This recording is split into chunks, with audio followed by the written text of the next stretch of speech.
Hi ma'am, sigi Three Idiots akoi lo yengedana sa Amir Khan na kumkiba role se sigi Sonam Wangchuk Ladakh tagi nupa se sije engineer educationist entrepreneur yam thina pitribi pumbada maming lerba nupa sigi personal life the based tawraga role se kumkibane ko ado mana hairama wahai amatang akoi sum discuss tawmina sine kari mod laigena sije aigi MA ge classroom gi conference hall hai tare dum akoi lecture foundation class attend tawbam ne ko adoda mana sta hairi se koida haide akoi gi Indian system education system je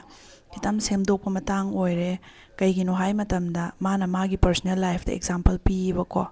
Ladakh sida angang ja tuki matik fail oirakpa pastor ju phasna tawdu adu mating leiba leader matik saba mi imta puthorok ta bai tare sisum example kaigini yeng kanda ABC tamade horagane F for fan na dum chatlaba ingarba mafam zaba fan darkar leibrane punsi da ju sizna roidaba knowledge sum takpi adugi mahutana angang sida F for fur haidi Ladakh sa ingba lamni mana nungtigi daily day to day haidi magi inga banina purchili lakpa matamda sagi matuji sizna rakadoina si tambi tardi angang je ma haiba ju henkale du plus magi punsi su pakana doini ba ko